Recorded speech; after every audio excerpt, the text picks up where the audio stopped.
What's up, Fantasy Football Universe? This is SC Romero here to bring you another episode of the Devy Diamonds. And today we're going to talk about a running back that could have came out last year. And at one point in time, people thought he was going to be the RB1 of last year's class. Ended up staying another year.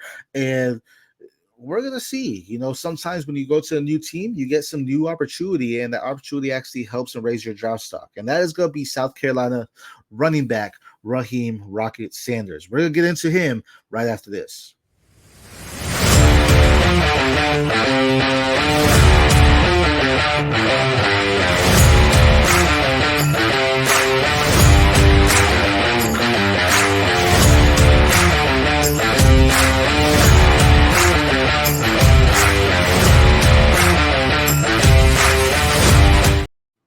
What's up, Fantasy Football Universe? Again, SC Romero. Follow me on X at the PPR. So let's get into our Devy Diamond today. And that's going to be, as I mentioned, South Carolina's new running back in Raheim Rocket Sanders. Now, when he first came out, he was a four-star prospect. Just play with physicality. You love the way he runs, just up the middle, bruiser back, if you will. And during his freshman campaign at Arkansas, he had 687 all-purpose yards, which is great. It was like, okay, this guy can do a lot of what we asked, because 109 of those yards were off 11 receptions. So he was like, all right, we can do some good things here. His sophomore season at Arkansas really had a breakout campaign, and he ran for over 1,400 yards, just 6.5 yards per carry, just looked really good. Also had 28 receptions that he, covered with 271 yards. Looked really good. So that means his junior season, the hype was there. It was like, oh, Rocket Sanders, he's going to be this intensive back for Arkansas. They're actually going to be a dominant team. We like what they have right now. And then some injury stroke. And now it's like, it didn't really, he played 6 games as he battled through the injuries last year, 209 yards, it just didn't look well. And again, coming off that sophomore season, that sophomore campaign, it was like, man, he is going to be a dominant back. He's the RB1 of the 2024 class. Got injured, didn't happen, ended up staying another year. And luckily, he was able to transfer to a team like South Carolina, a team that has a young and up-and-coming quarterback, a team that looks like they could be in some contention with the SEC this year. But, the hope is that Raheim Sanders comes back and he doesn't look like he lost a step. I was saying that all last year when he came back on the field, it looks like that juice was gone. Like he lost that step, whether that was an injury lingering or it was just, the rehab just made him a little slower, whatever it may be, but it just looked like he lost that extra juice that made him effective, that made him break out through those tackles, gain that extra yards as well. It should be very nice to see him in this new system with South Carolina, and again, just a new opportunity sometimes does well for these athletes. So I'm excited to see what he does, especially with the upside dual threat type of quarterback in Lenora Sellers. And we'll talk more about Lenora Sellers in his episode one day, but that's something that you'd love to see it, because it's gonna alleviate pressure off from Rocket Sanders, with having that threat in a quarterback like Lenora Sanders there as well. So for this upcoming season, is definitely hopeful that he bounces back and looks like the Raheim Sanders that we saw in his sophomore campaign. And time will tell what happens. Some of his strengths, this guy, again, power runner. He runs with physicality. He knows how to break the tackles. He has some speed to him. As I mentioned, the juice, we saw it, and then it seemed like we lost a little bit of that. But he did have that speed before, so we want to see it come back.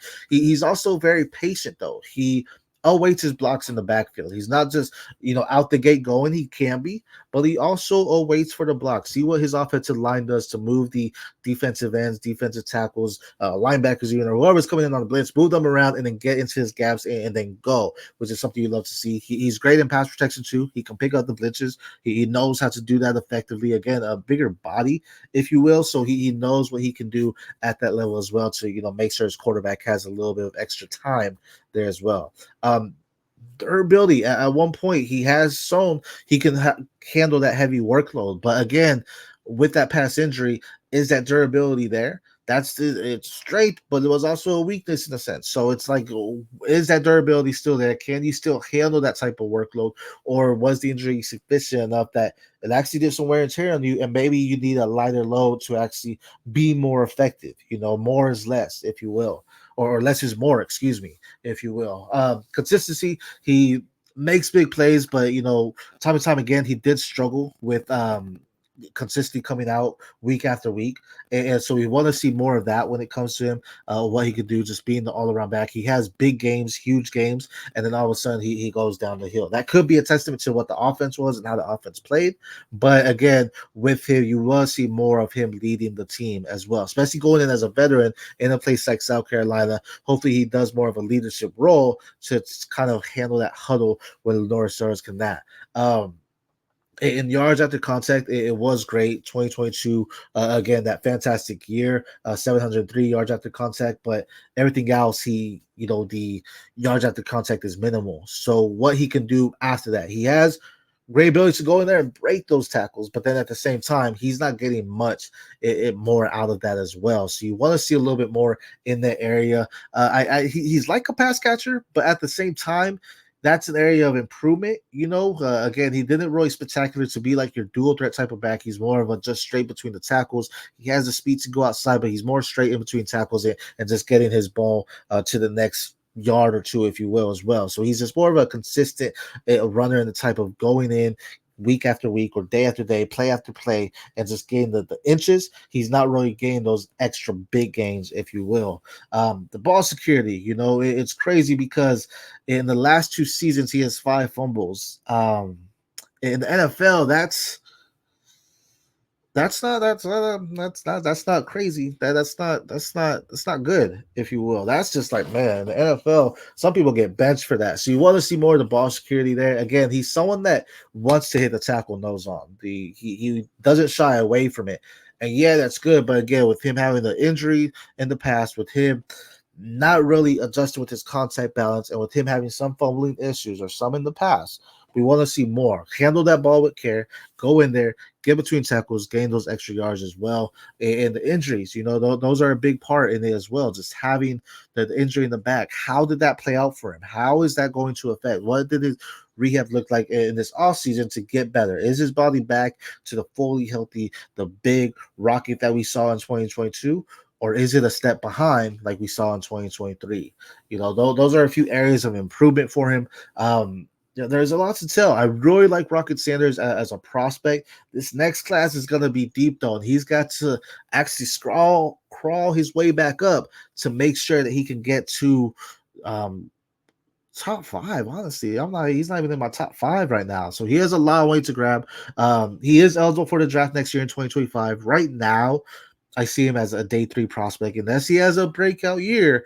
Again, another great year, then he might slip into day 2. But right now, I do have him as a day 3 prospect. Probably, I can see him late round 4, but probably round 5, to be honest. And a team that I think could take a shot on him is a little crazy because he fits the mold of the way this running style team might be, I guess. And they could go with someone earlier, but especially if it's day 3, right? But that's going to be the Los Angeles Chargers, especially if they keep the Harbaugh Roman connection into next year as well. That's going to be just that gritty type of run style in between tackles. Just get in their faces, get the inches, get the inches, not the breakout, not the breakout runs, anything like that. Get those inches and power your way through to that end zone. And that's what Raheim Sanders is. And I think he could definitely fit that mold in Los Angeles to become that type of back in the NFL as well. I think that would be a great fit for him, especially if he goes there round 4, round 5. I mean, that ends up being a steal in my sense, because he can be what Gus Edwards is probably going to be for them this year, if not a little bit better as well. So I really love what I'm going to see with that.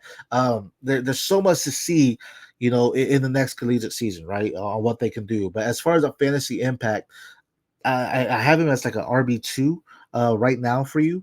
And I want to compare him to what Dameon Pierce was his rookie year. Dameon Pierce was looking great in his first campaign. He was on pace to run for 1,000 yards, and then he had injury, right? So he was looking fantastic. And then that the injury kind of came back, and now he lost his spot. So what I'm saying is, if Raheim Sanders goes to his day 3, but gets a spot, let's just say he goes to LA and they don't draft another running back. They had Kamani Fadell, he doesn't work out. Gus Edwards doesn't do it, and then J.K. Dobbins. We want the best for J.K., but I just don't know if that's ever gonna happen for J.K. at this point. So Raheim Sanders goes there. fourth, fifth round, late investment on him. You go in there, he does work year one. It's like, oh, we have this great stuff, similar to what Damian Pierce was. And then all of a sudden he slides. He's a Damian Pierce, but he's a better, stronger, faster Damian Pierce, if you will. And so, the following year, maybe they go after Cedric Baxter. I don't know. Mark Fletcher, maybe in the 2026 year. And that way he kind of moves aside there. But if he goes to a team like the Chargers, it's a run scheme type of heavy team, then I believe this is a great fit for him, especially with the team that's opportunity. I don't want to see him in the committee. I don't think he's going to do well in the committee. He has to be someone that has the rock. We might see it more this year. As I mentioned earlier, maybe less is more. So maybe he gets less opportunity. So he signs a little bit more, if you will. And then that way, maybe he can go to the committee. But right now, I see him as he needs to have the rock. He needs to be the guy that gets the ball so he can just be effective. He's that, again, gain it by the inches type of running back that just knows how to get it and wear the defense down, wear him on that wear and tear there. So a lot to tell with Raheim Sanders. That's really all I have for you today about the new South Carolina running back in Raheim Rocket Sanders. This is the Devy Dash. Again, my name is SC Romero at the PPR Show on X. Follow all my guys, Jesse Mueller, Mad Scientist, Aaron St. Dennis, and FF Rebel, even Jeremy Solman. Go follow them on X as well. And at the FF Universe, as always on X. This is a Devy Diamonds. Until next time, peace.